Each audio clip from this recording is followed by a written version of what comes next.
자, 123페이지부터 문항이 나와 있습니다. 그래서 이제 123페이지 보시면 윗글에 대한 설명으로 적절한 것은 이렇게 씁니다. 자, 설명이라는 단어가 나왔어요. 이거 완전히 유형화되어 있죠. 그래서 이거는 글의 구조를 물어보는 거예요.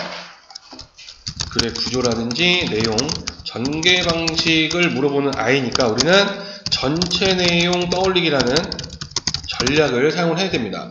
그래서 이 글의 각 문단별로 중심 내용이 뭐지? 라는 걸 떠올려 보면 우리가 쉽게 판단을 할 수가 있어요. 자, 그 다음에 이제 2번 문항으로 한번 가보면 윗글을 이해한 내용으로 적절하지 않은 것. 자, 이거는 이제 내용 일치 문항이죠. 자, 그러니까 어느 문단에 언급이 되어 있지? 라는 거예요. 숨은 그림 찾기 문항에 해당을 합니다. 어렵게 생각할 필요가 없어요. 자, 그 다음에 3번 문항 한번 가보면, 자, 기역과 니은에 대한 이해로 적절하지 않은 것. 기역과 니은에 대한 이해로 적절하지 않은 것. 자, 일단은 얘는 기호로 제시가 되어 있기 때문에 먼저 찾아야 돼요. 그래서 기역을 찾아보면은 네 번째 문단에 4문단의 둘째 줄과 니은이 5문단의 첫째 줄에 나와 있습니다. 그래서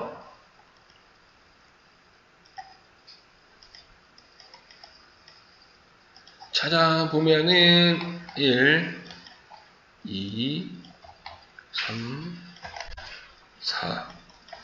자, 그래서 여기 지금 기역에 네팅, 그쵸? 그 다음에 5문단의 매칭, 근거가 보입니다. 그쵸?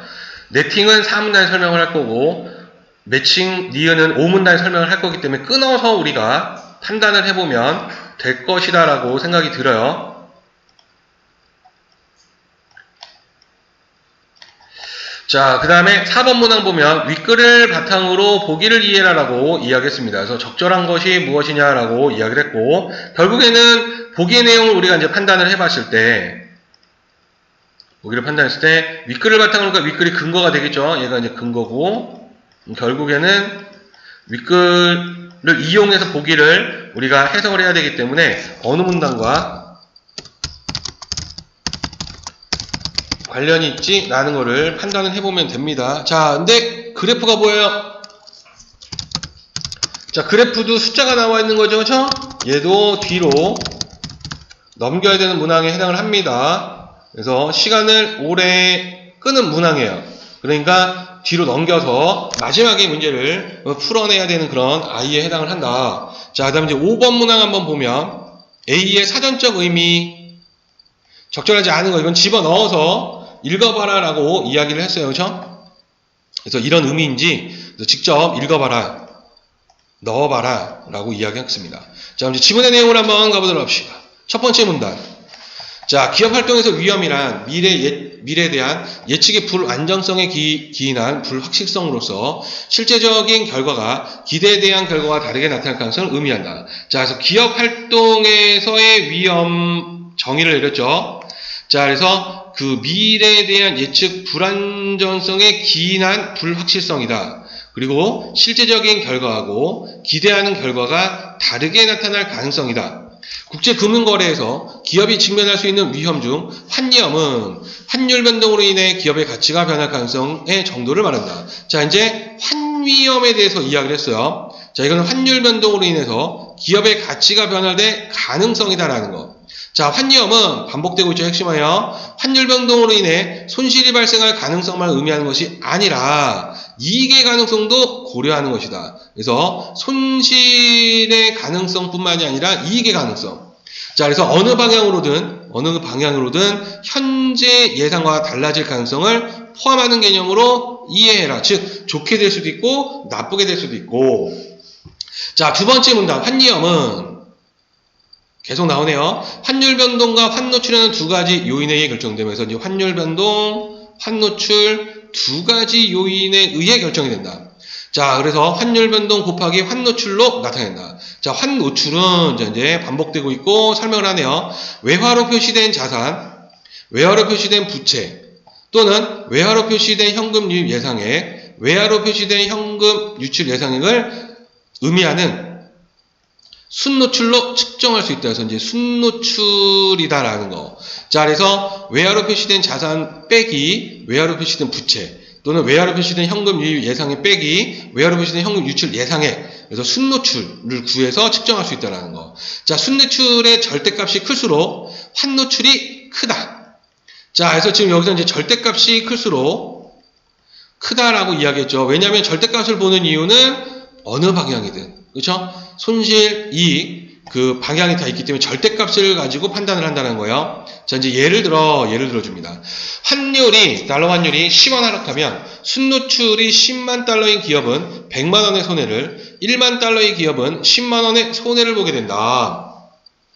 자, 그래서 지금 달러 환율이 10원이 하락을 했어요. 자, 순노출이 10만 달러인 기업은 100만 원의 손해.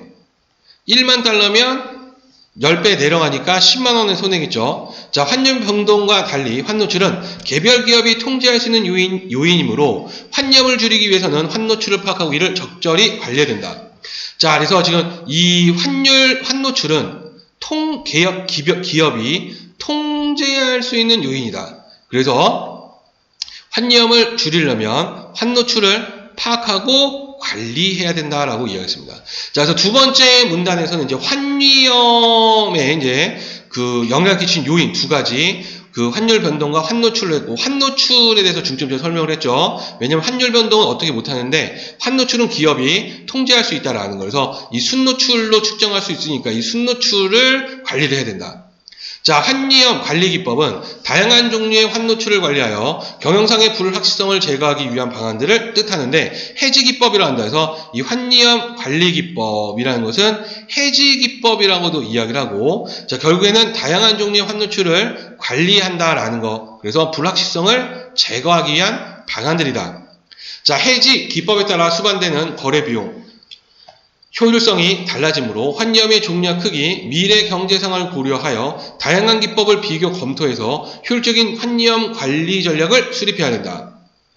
자, 그래서 지금 해지 기법에 따라서 수반되는 거래 비용 효율성이 달라져요 라는 거. 자, 그래서 결국에는 그 환위험의 종류와 크기, 미래 경제상을 고려해서 다양한 기법을 비교 검토해서 효율적인 환위험 관리 전략을 수립해야 돼요 라고 이야기했습니다. 자, 환노출은 여러 가지로 나눌 수 있는데 그 중에서 거래 노출은, 자, 그래서 이제 거래 노출에 대해서 이야기를 합니다. 그래서 환노출 중에 이제 거래 노출, 외화 표시 거래 청산 과정에서 환율의 변동으로 인해 환차익 또는 환차손이 발생할 수 있는 정도를 말한다.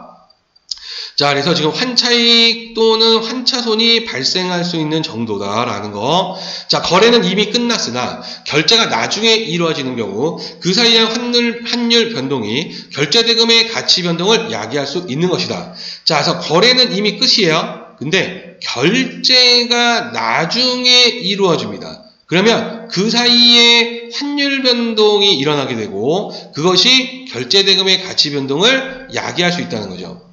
자, 거래 노출을 관리하기 위해 이제 거래 노출을 계속 이야기하죠. 위한 기법, 관리하기 위한 기법은 크게 기업 내부적으로 재무 관리를 이용하여 환위험을 관리하는 내부적 관리 기법. 그 다음에 외환시장과 금융시장의 외환시장, 금융시장 상품을 이용해서 환위험을 관리하는 외부적 관리 기법으로 나눌 수가 있다. 자, 그래서 세 번째 문단은 환위험 관리 기법, 즉 해지 기법에 대해서 이야기를 하는데, 자, 여러 가지 그 수반되는 거래 비용이나 효율성이 달라지니까 다양한 기법을 비교 검토해서 좋은 걸 해라라는 거죠. 이제 그 중에서 거래 노출. 자, 거래 노출이라는 것은 거래가 끝났으나 결제가 나중에 이루어질 때 그 사이에 환율 변동이 그 결제대금의 가치 변동을 야기할 수 있다라는 거. 두 가지를 이용해서 내부적 관리 기법, 외부적 관리 기법을 이용할 수 있다. 이제 구체적으로 설명하겠네요. 자, 내부적 관리 기법. 핵심마저 반복되고 있는, 자, 순노출을 줄이거나 순노출의 증가를 방지하기 위한 조치로 네팅과 매칭이 있다라는 거. 자, 그래서 지금 위에서 두 번째 문단에서 순노출로 측정된다라고 이야기했죠. 그래서 이 순노출이 절대값이 클수록 환노출이 크니까 순노출의 절대값을 작게 만들려고 하는 거예요. 그래서 순노출 줄이려고 하는 거지.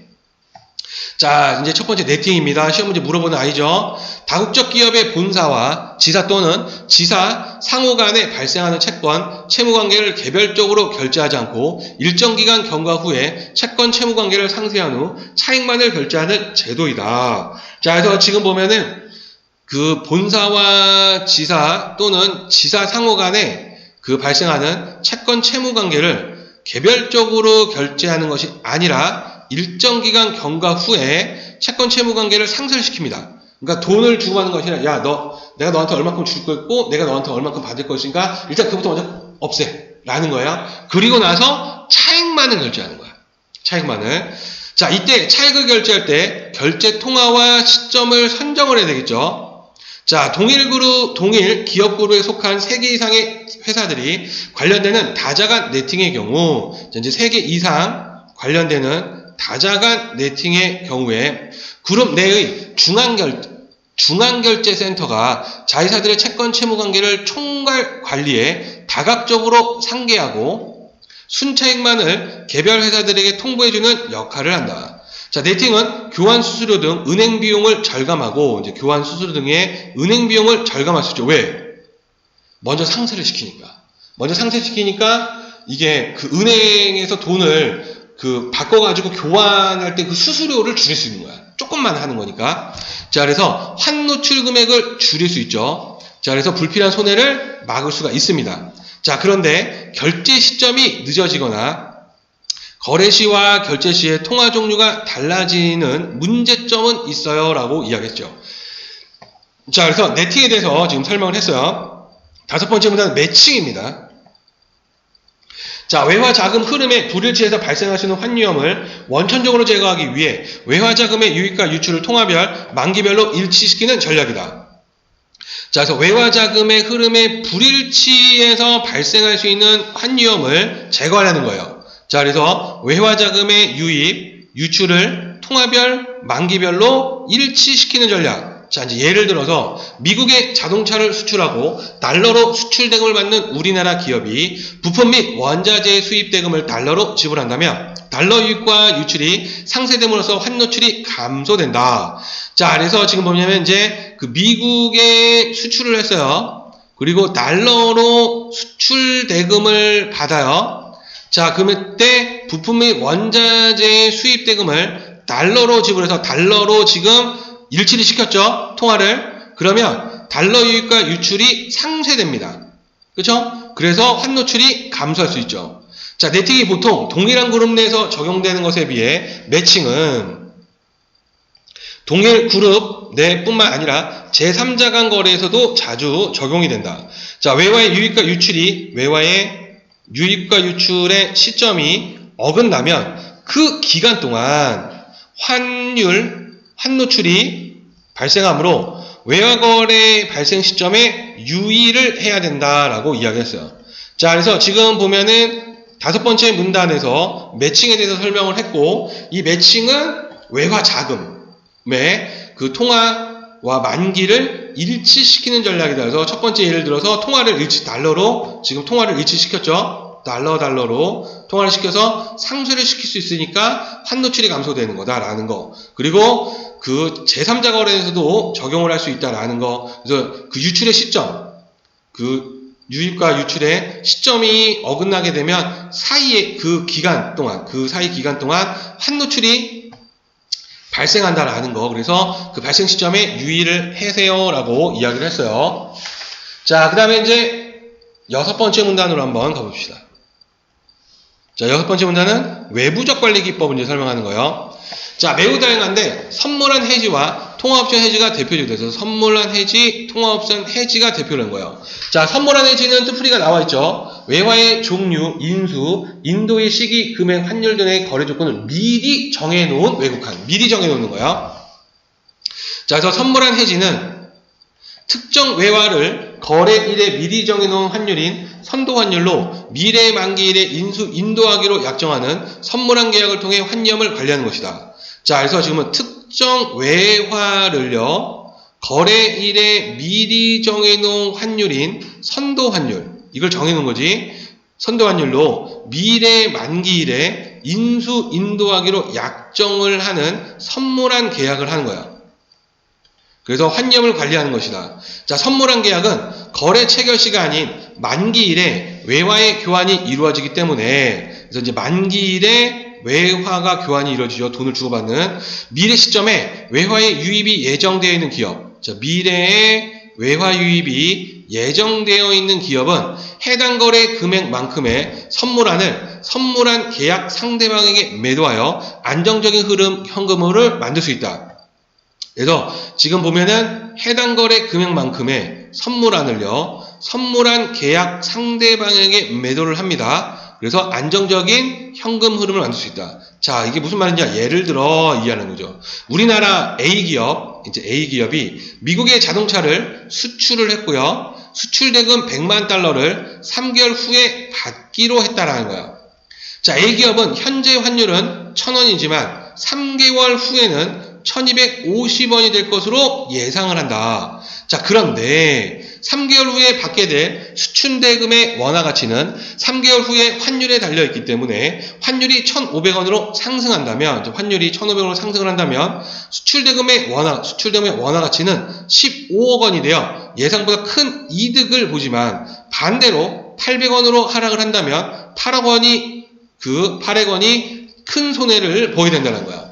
자, 그래서 미래 시점에 환율에 따라서 지금 달라지는 거예요. 왜? 거래 시에 주고받는 것이 아니라 나중에 받기로 했기 때문에.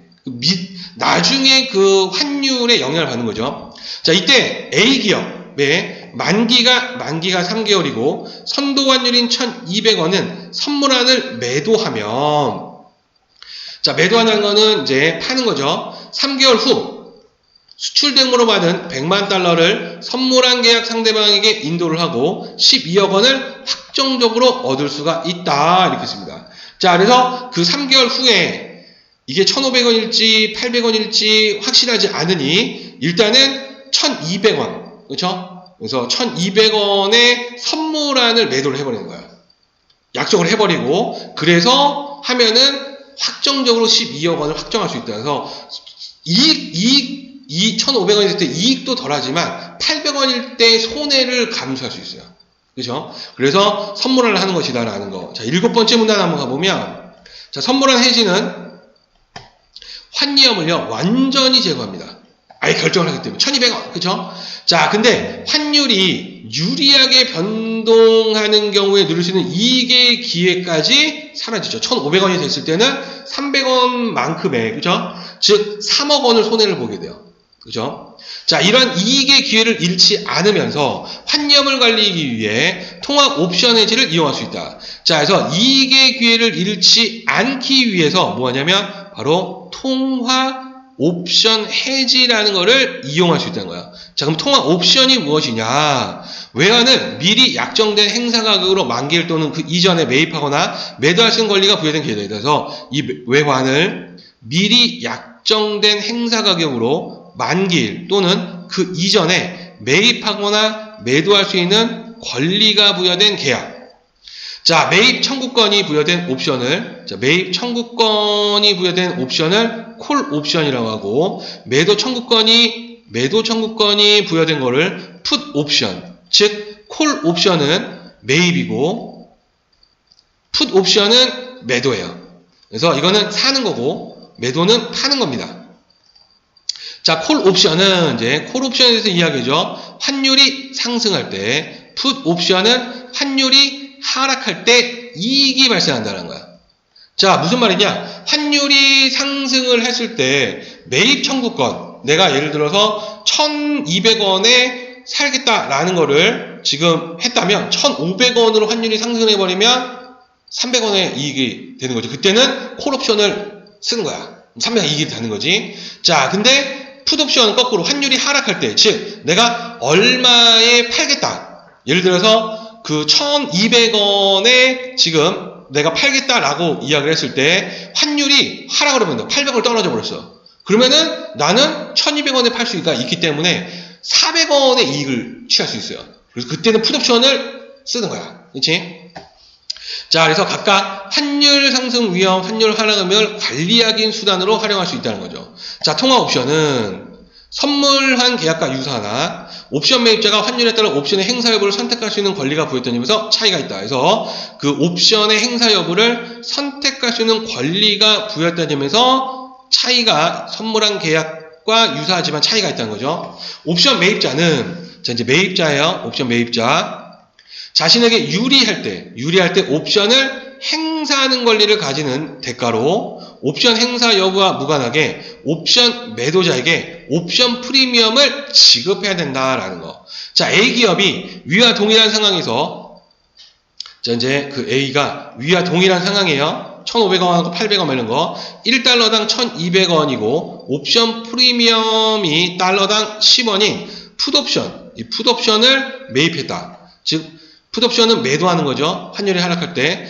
자, 3개월 후에 환율에 따라서 옵션 행사 여부를 결정할 수가 있다는 거죠. 자, 만약 환율이 1,200원 이하라면 옵션을 행사하여 달러당 1,200원을 받을 수 있으므로 옵션 프리미엄을 차감하면 11억 9천만 원을 얻을 수가 있다. 왜냐면 이제 10원씩 까야 되니까.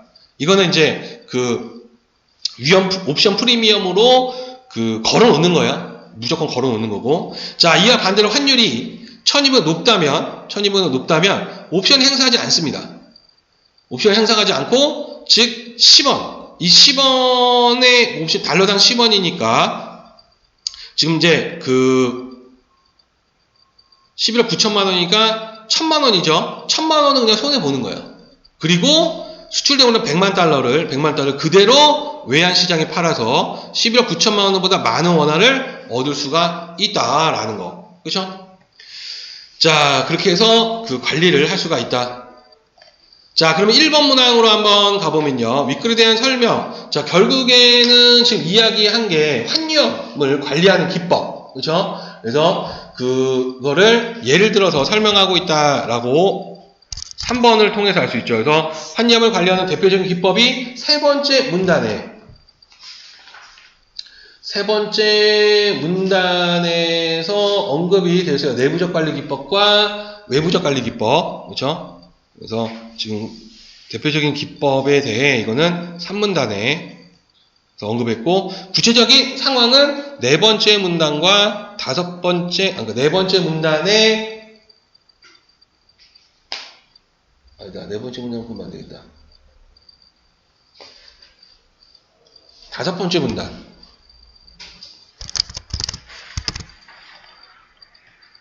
5문단과 6문단을 6문단은 얘가 나오죠. 그래서 5문단의 둘째 줄 얘가 나왔고 6문단의 다섯째 줄에 얘가 나왔습니다. 그래서 정답은 3번이구나 라는 걸 알 수가 있고요. 자, 2번 문항 보시면 내용 일치 문항. 적절하지 않은 게 무엇이냐? 5번 보시면 기업이 외화 유입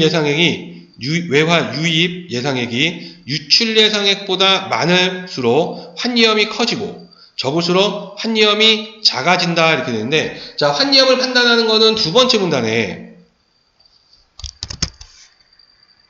2문단 네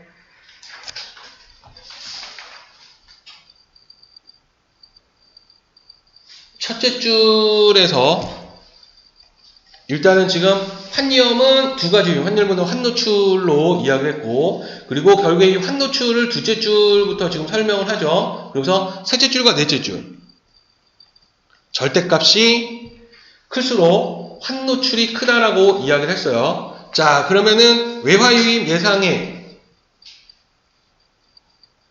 얘가 이제 둘째 줄에 나와 있죠. 이거 3문단에 둘째 줄. 자, 유입 예상액이 많을수록, 즉 절대값이 커지죠. 이거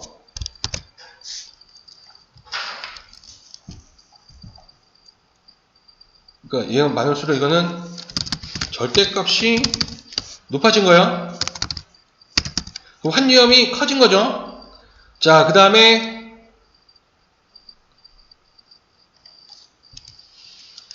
적을수록 이렇게 돼 있는데, 이제 적을수록은 조심을 해야 돼. 이 적을수록이라고 이야기를 하면은 유입 예상액이 유출 예상하고 같아져 가지고 그 0에 가까워지게 되면 환위험이 작아진 거고, 그쵸? 그런데 얘가 절대값이 커져가지고 0보다 더 커지면서 점점 더 커졌을 때, 즉 마이너스가, 그러니까 이제 음수값이 커지면 환위험은 커져요. 그러니까 얘는 두 가지로 봐야 돼. 두 가지 경우가 있죠. 0에 가까워지면 맞아요. 유입 예상액이 유치원에서 점점 0에 가까워지면 점점 환위험이 작아지다가 마이너스로 가면서 점점 절대값이 늘어나면 환위험이 높아져요. 즉 적을수록 환위험이 작아진다라고만은 볼 수가 없어요. 작아지다가 커집니다. 그렇죠? 그러니까 작아진다라고 얘기하면 안 돼. 그래서 5번은 틀렸다라는 거. 자, 그 다음에 3번 문항 기억과 니은. 그래서 아까 우리가 이제 봤듯이 그 매칭하고 네팅이죠. 자, 4번 한번 보시면, 자, 기억은 니은과 달리 이제 신경 쓰지 말고 이제 기억은 네팅이지. 동일 기록 그룹에 속하지 않은 기업 간의 거래에 적용할 수 있다라고 이야기를 했는데요. 아닙니다. 이건 아주 간단하게 나와버렸어요. 얘는 그 5번째 문단의 넷째 줄과 다섯째 줄. 고문단의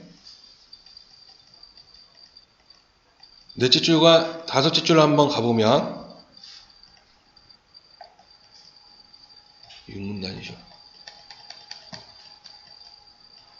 여기서 뭐라고 얘기했냐면 네팅은 보통 동일한 그룹 내에 적용이 되고 매칭은 동일한 그룹뿐만 아니라 제3자 거래에도 적용이 된다라고 이야기를 했어요. 그래서 이 부분을 봤을 때 3번 기억은 동일 그룹에 속하지 않은 기업 간의 거래에 적용할 수 있다. 그리고 기억 니은과 달리라고 이야기를 했죠. 자, 일단은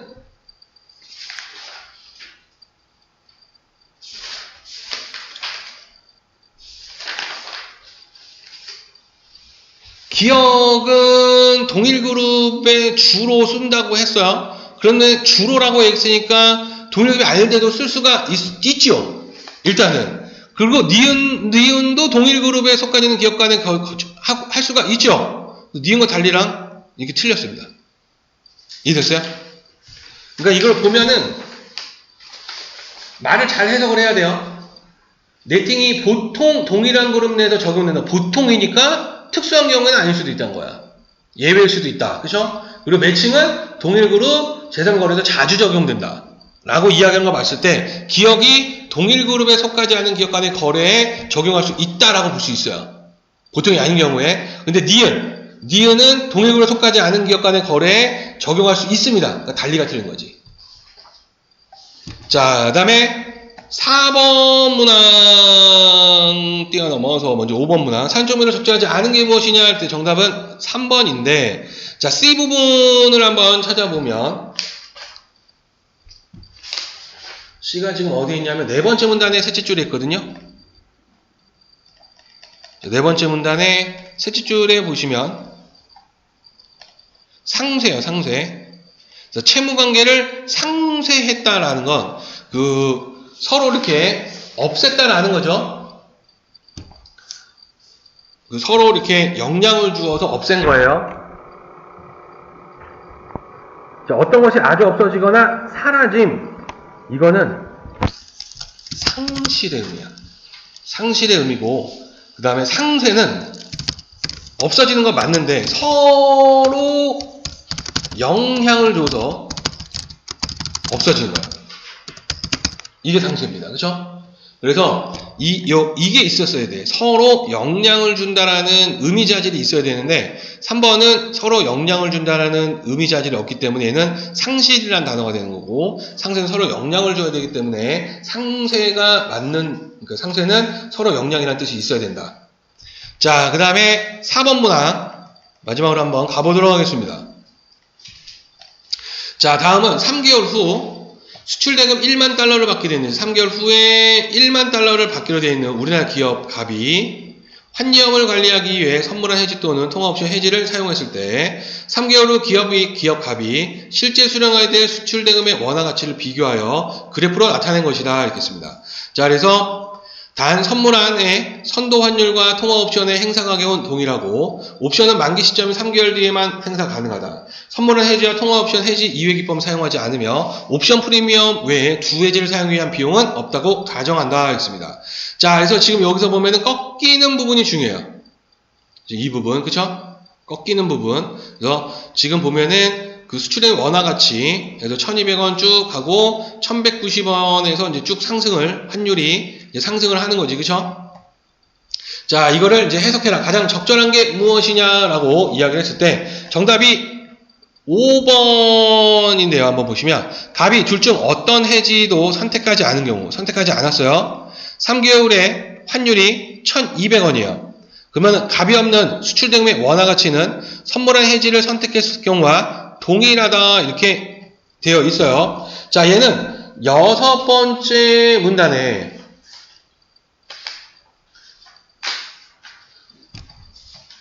6문단에 밑에서 둘째 줄, 즉 10번째 줄에 보시면 뭐라고 이야기를 했느냐.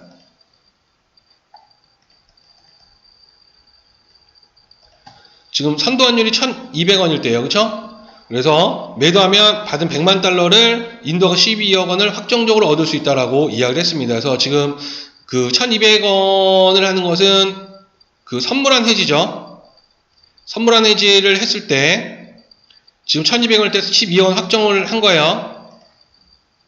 자, 그런데 여기서도 뭐라고 이야기를 했냐면 어떤 해지를 선택하지 않았습니다. 근데 1200원이면 선택했을 거나 선택하지 않았을 경우나 결국에는 선물 해지를 선택했을 경우가 동일하죠. 1200원이니까. 그러니까 얘는 맞는 말이에요. 이해됐어요? 자, 그럼 나머지가 다 틀렸구나라는 거를 우리가 알 수가 있다라는 거. 여기까지 혹시 질문 있으신 분 있나요?